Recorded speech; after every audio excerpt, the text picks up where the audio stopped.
Bien le bonjour et bienvenue dans ce Cosmic Live, pas du tout en live puisque Insta veut plus me laisser faire de live, donc ce sera en différé, c'est pas grave. Donc bienvenue dans le Cosmic Live du 20 juin. Comme d'habitude, j'ai canalisé des infos par écrit et puis je tirerai quelques cartes.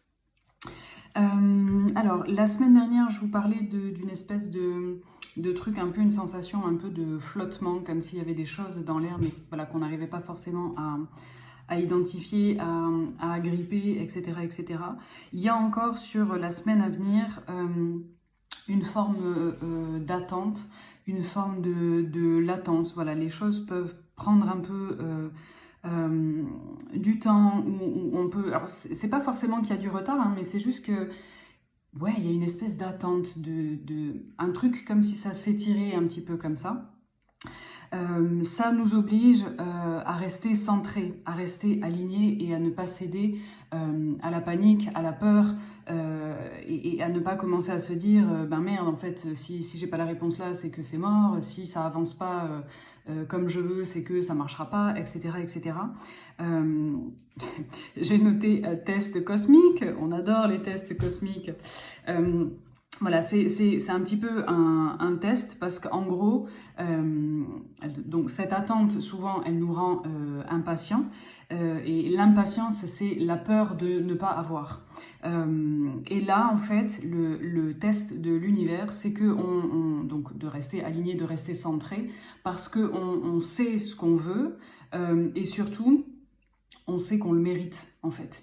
Il y a cette notion de mérite, c'est-à-dire que l'attente, elle est aussi là pour nous tester sur notre, comment dire, sur notre propre capacité à nous auto-valider, c'est-à-dire à ne pas remettre en question notre propre valeur, le fait qu'on a fait de notre mieux, etc., etc.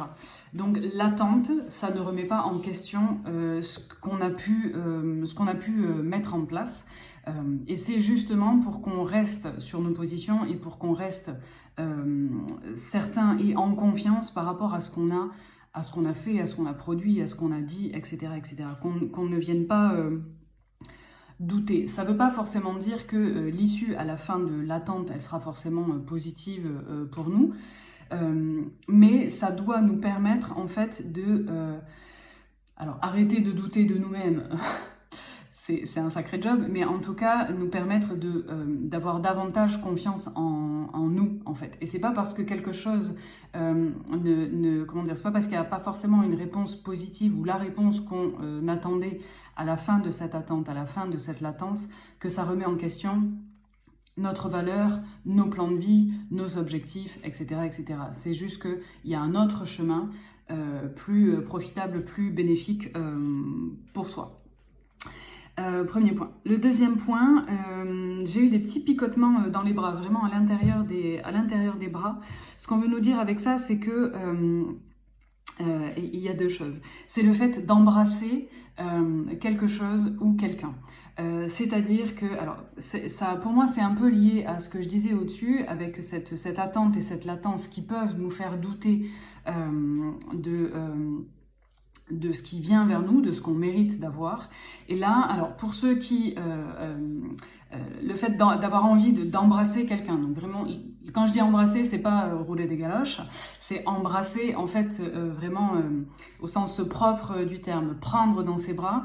Pourquoi je fais la différence? Parce qu'en fait là, l'idée c'est d'avoir quelqu'un dans sa vie, quelqu'un à qui voilà, on peut faire des câlins, quelqu'un qui est avec nous, etc., etc. Donc on n'est pas sur les flirts ou les envies de flirt et ce genre de trucs.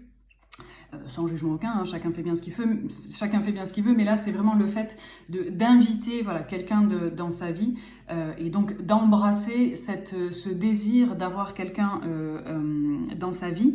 Donc ça, c'est donc embrasser quelqu'un, je vais y arriver, et embrasser quelque chose, c'est aussi c'est le fait de se dire ok, j'ai pas juste, c'est pas tiens, j'aimerais avoir ça dans ma vie, ou tiens, j'aimerais bien avoir ce job, ou j'en sais rien moi, j'aimerais bien trouver une baraque qui me convient, etc., etc.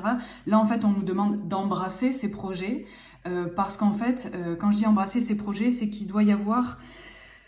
Je vais y arriver. C'est comme s'il fallait décider consciemment de s'engager réellement. Là où, jusqu'à présent, on pouvait être en mode « Ah, ce serait sympa d'avoir ceci, ah, j'aimerais bien avoir cela ». Non, là, on nous demande d'embrasser ces choses-là, un peu de faire comme si elles étaient déjà à nous, en fait. De nous habituer à les avoir contre nous, à les avoir dans notre vie, même si elles ne sont pas forcément encore présentes dans la matière.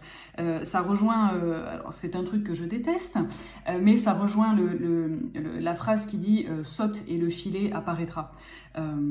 Chiant, mais là c'est un petit peu ça, c'est un peu comme s'il fallait faire acte de foi, et au-delà de l'acte de foi, il faut s'engager en fait. Il faut vraiment montrer que c'est pas juste un truc qu'on aimerait bien, c'est un truc qu'on veut avoir, on a réuni les conditions, on est prêt en gros. Donc en fait, il n'y a plus qu'à attendre le livreur en bas de la porte. Mais pour ça, il faut vraiment embrasser ce truc-là, comme si ça faisait déjà partie de notre vie, pour montrer à la vie, à l'univers, à Dieu, à vos guides, à qui vous voulez, que vous vous engagez vraiment sur cette voie-là, vous vous engagez vraiment à recevoir ce que vous avez demandé, ce que vous espérez. Il y a un truc un petit peu comme ça. J'avais aussi mal à la tête à ce niveau-là, vraiment au niveau des yeux, un peu comme quand on fronce les sourcils un peu trop longtemps, avec aussi un peu les mâchoires tendues. Ça nous parle d'inquiétude et d'anxiété. Donc cette tension qui est concentrée, alors quel que soit le sujet, hein, c'est juste qu'il y a quelque chose, peut-être en lien avec l'attente dont je parlais au début, voilà, il y a quelque chose qui se concentre en fait vraiment au niveau de la tête, et alors là j'ai pas plus d'infos sur de quoi ça parle, etc. En revanche, on ne peut pas rester comme ça, on ne peut pas rester avec cette tension là au niveau des yeux. Il faut la faire redescendre, il faut respirer jusqu'à ce qu'on sente que ce qui est concentré là, ça redescend. Parce qu'en fait, la tension, donc qu'elle soit ici ou n'importe où dans le corps, c'est l'énergie qui est concentrée quelque part, qui est bloquée quelque part. Et donc du coup, ça nous invalide en fait quelque part. C'est-à-dire que si je concentre toute mon énergie sur juste là, tout le reste est vide en fait. Enfin vide, je m'entends, hein, mais en tout cas ça ne circule pas de manière naturelle et de manière fluide. Et donc il faut absolument faire recirculer cette énergie qui est bloquée ici. Et donc, alors, plus facile à dire qu'à faire, hein, mais c'est arrêter de s'inquiéter. Alors, comment je pourrais vous dire ça? Parce que c'est pas juste arrêter de s'inquiéter, évidemment.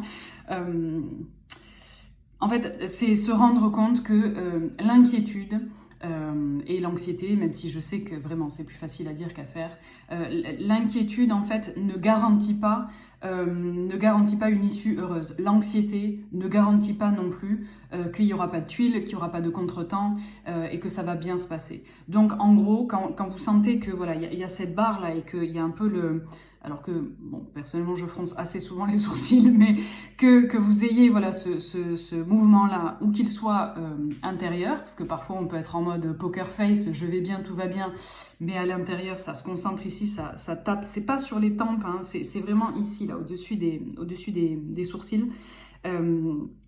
Quand vous sentez voilà, cette tension-là, cette pression, on n'a pas forcément besoin d'identifier de pourquoi je stresse, nanani, nanana, on s'en tape. Là, l'idée, c'est juste de faire redescendre.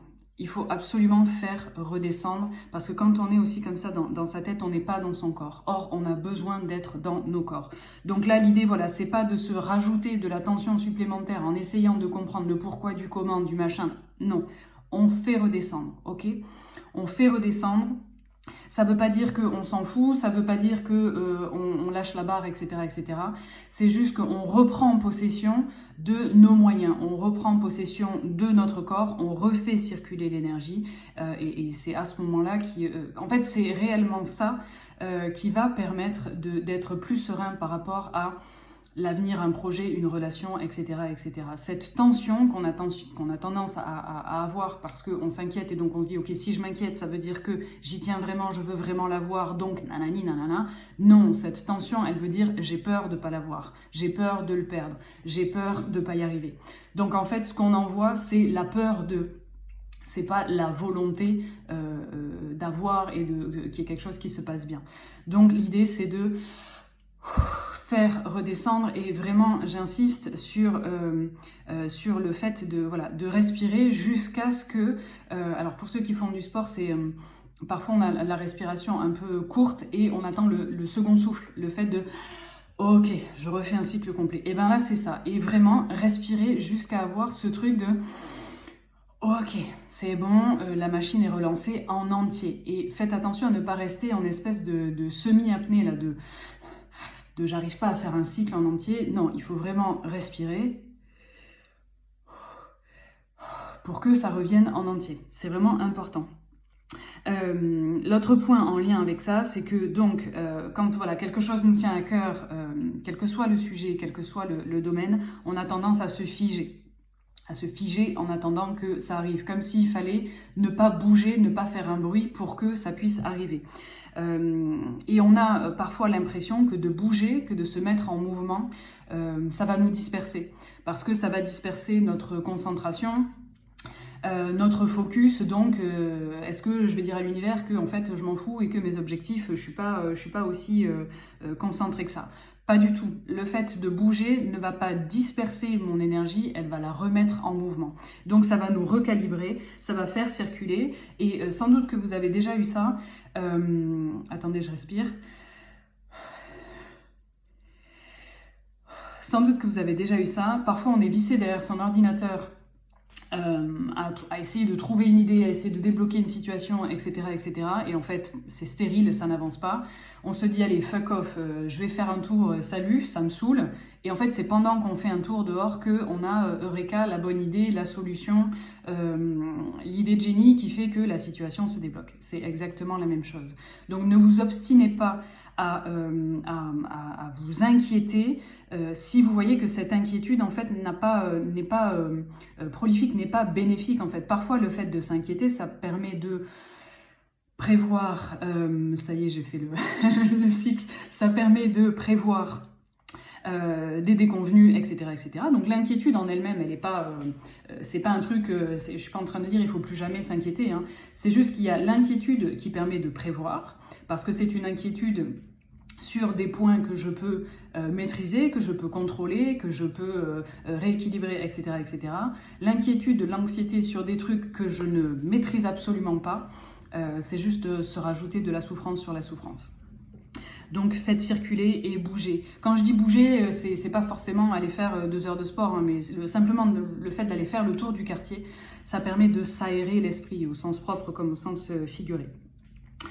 La semaine dernière, je vous parlais aussi de quelque chose qui restait dans la gorge, des choses qu'on aurait envie de dire, on aurait envie de cracher le morceau, on aurait envie de cracher notre venin, mais ça restait un peu bloqué. L'idée, c'était pas de... Quand je dis ça restait bloqué, c'est pas qu'on n'arrivait pas à communiquer, c'est qu'il y a quelque chose qui nous disait slow down baby, c'est pas forcément le moment de cracher le morceau, ça va se délier un peu tout seul. Et bien là, c'est ça que j'ai ressenti, comme si la tension dans la gorge était atténuée. On n'a pas forcément dit ce qu'on voulait dire, mais quelque chose s'est passé à l'insu de notre plein gré. Quelque chose s'est passé dans le subtil, dans l'invisible, qui fait que on n'a pas eu besoin en fait de parler, de cracher le morceau. Le fait d'avoir senti qu'on avait la gorge nouée et d'avoir pris conscience que on avait envie de dire des choses, mais qu'on n'était pas trop sûr de quand les dire, comment les dire, etc., etc. Ça nous a permis de prendre conscience que j'ai la gorge nouée, donc qu'est-ce que j'ai envie de dire, mais que je n'ose pas dire. Donc ça nous a permis de prendre conscience que quelque chose n'allait pas, et ça nous a permis, en poupée russe un peu, ça nous a permis d'être davantage vigilants, pas en hyper-vigilance, mais en vigilance et en observation de ce qui se passe autour de nous, de ce qui nous convient et de ce qui nous convient pas. Et donc finalement, cette gorge nouée, le simple fait d'avoir observé que ça me dérange et j'aimerais bien lui dire mais je sais pas comment, et ben en fait on a pris conscience que quelque chose nous dérangeait et donc on s'est réaligné sans avoir eu besoin de dire. En fait on a pris des mesures. Alors Ça peut être inconscient, hein, c'est pas forcément des trucs plan d'action sur 20 ans. Mais en tout cas, voilà, on a pris des mesures pour faire davantage attention à ce qu'on dit, c'est-à-dire est-ce que je dis oui alors qu'en fait j'avais envie de dire non, pourquoi j'ai absolument besoin de cracher le morceau, est-ce que je cherche de la justice, des explications, est-ce que je cherche à me justifier, est-ce que j'ai peur qu'on m'aime plus, etc., etc. Et donc tout ça fait qu'il y a eu une acceptation en fait de ce mal-être quelque part, qui fait qu'à partir du moment où je le reconnais, ça recircule, même si j'ai pas craché le morceau. Ouais, pour certaines d'entre vous, la gorge je vais y arriver. Le chakra de la gorge à ce niveau-là, c'est aussi le siège des vies antérieures et de tout ce qui est karmique. Et donc, il y a, à mon sens, sur la semaine qui vient, il y a aussi des déblocages, il va y avoir des déblocages d'ordre karmique, des choses qu'on se traînait, des dossiers qu'on se traînait, des relations qu'on se traînait, des mécanismes qu'on se traînait, de trucs, voilà, soit qui nous appartiennent parce que, ben voilà, on a toujours fonctionné comme ça, ou dans une vie antérieure il s'est passé ça qui fait qu'aujourd'hui on a cristallisé et on vit ça, ou des trucs dans la lignée. C'est-à-dire des choses qu'on a pris pour nous, et encore une fois, hein, souvent c'est très très inconscient. Donc des trucs voilà, qui se transmettent un peu dans la lignée sans qu'on y fasse gaffe, et tout ça se dénoue enfin. Voilà, qu'est-ce que je voulais vous dire d'autre? Ouais, j'ai canalisé le message de la fin par écrit, et donc on nous dit puisse chacun de vous croire en sa bonne étoile, en son destin et en son âme, ainsi vous avancez en confiance, en lien avec la vie, comme si jamais vous n'aviez quitté cette source d'amour dont vous êtes fait.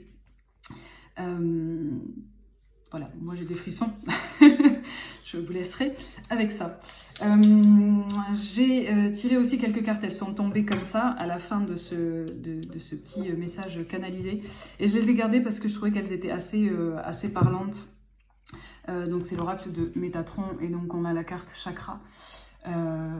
Corps de lumière. Donc on a vraiment une espèce d'alignement ici. Donc c'est l'alignement dont je vous parlais, dont je vous ai parlé tout au long de cette guidance, avec le fait voilà, de rester focus sur ce qu'on veut vraiment, même si on ne le voit pas encore, avec le fait de faire circuler l'énergie, etc., etc., pour que, en gros, si ça circule, si je suis alignée, je vais, je sais pas comment vous expliquer, en fait c'est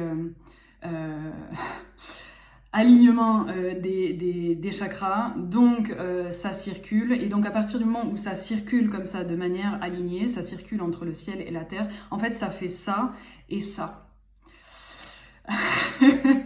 C'est comme si voilà, la lumière se concentrait, et à partir du moment où elle se concentre de manière équilibrée, elle peut rayonner à l'extérieur. C'est vraiment ça que je ressens par rapport à ça.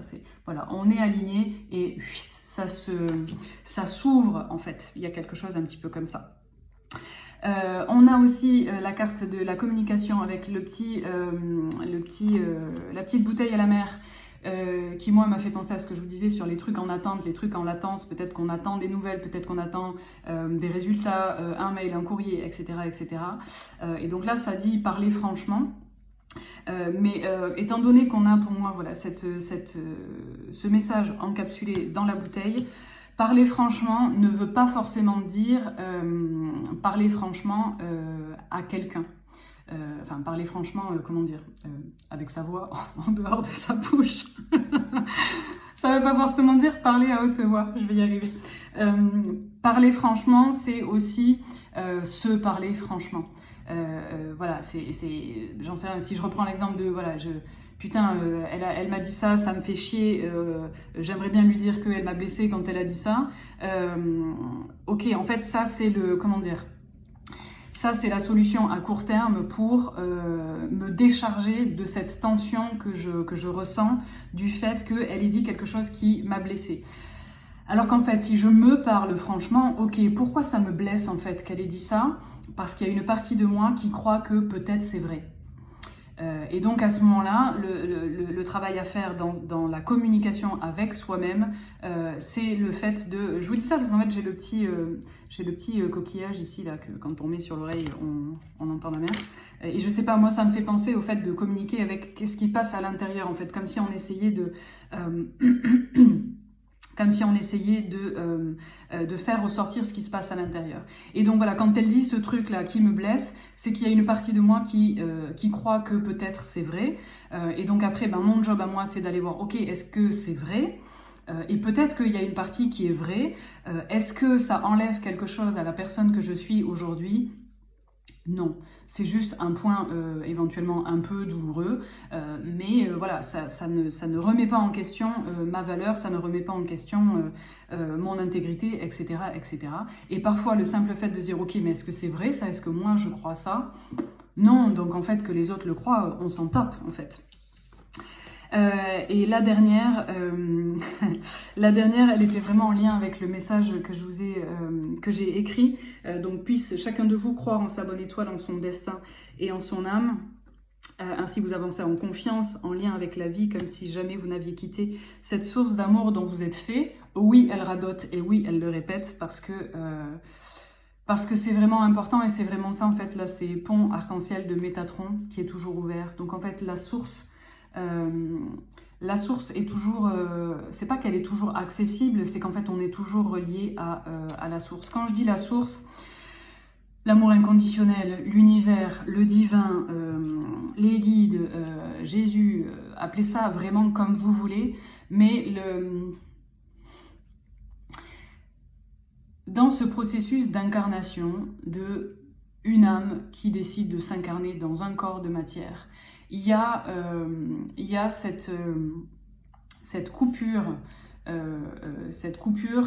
d'avec la source.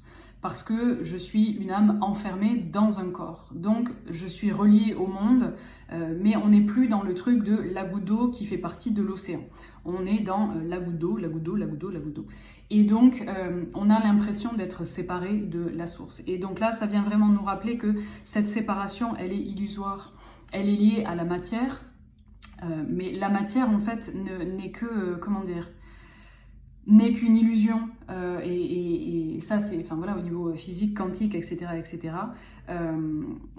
Tout est énergie, donc vraiment comment dire, si je peux faire ça, c'est parce que, alors je suis nulle en physique, hein, donc ne me sautez pas la gorge, mais voilà, c'est juste une question de condensation en fait, d'amas de matière qui fait que j'ai l'impression que je peux pas traverser, et en effet je peux pas traverser.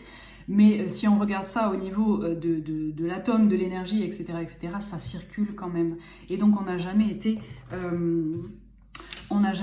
séparé de la source. C'est illusoire et c'est important de le sentir aussi pour avoir davantage confiance en ce qui vient. Quand on nous dit ayez confiance en votre bonne étoile, c'est-à-dire au fait que quelque chose de plus grand que nous veille sur nous, que ce soit la vie, que ce soit nos défunts, que ce soit nos guides, que ce soit l'univers, que ce soit voilà, les divinités auxquelles vous croyez, il y a une bonne étoile, il y a quelque chose qui veille sur nous. On croit en son destin, c'est-à-dire qu'on croit dans le fait que la vie a un sens et qu'à un moment donné, les choses auront du sens et qu'on va comprendre ce qu'on fait là et qu'on va sentir pourquoi on a vécu ça, etc., etc. Les choses vont avoir un sens. Tout ça, c'est pas en vain, tout ça, c'est pas pour rien. Et être en lien avec son âme parce que elle sait. Moi, je sais pas forcément. C'est pour ça que je stresse, c'est pour ça que je m'inquiète, c'est pour ça que je suis tendue. Mon âme, elle sait. Plus je suis en contact avec mon âme, plus je m'en fous. Plus en fait je me dis juste, mais c'est quoi, de toute façon j'irai au bon endroit, je le sais. Et le bon endroit c'est pas paradis enfer, hein, c'est juste que je fais ce que mon âme me dicte.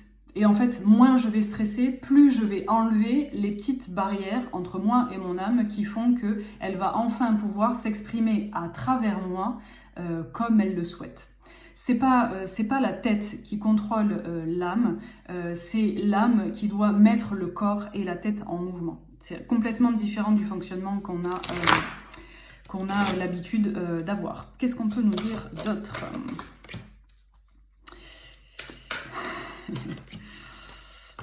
Yes, je l'aime bien ce petit oracle. Il est mimes. On on a la carte des signes avec ce magnifique petit rouge-gorge. Le rouge-gorge est lié, alors pour moi, hein, le rouge-gorge il est lié à Jésus. Symboliquement, en fait, a priori, il y avait des rouges-gorges autour de Jésus, et donc la partie rouge sur le rouge-gorge, ce serait le sang de Jésus sur le rouge-gorge. Et ça nous dit de l'esprit avec amour. Pour moi, c'est vraiment le fait de... comment je pourrais dire ça? De ne jamais désespérer. Voilà, c'est ce qui peut aussi faire passer notre anxiété, notre demander de l'aide, demander des signes. Alors, demander de l'aide à l'univers, au guide, mais aussi des fois à des gens autour de vous, à des thérapeutes, à des amis, à de la famille, etc., etc.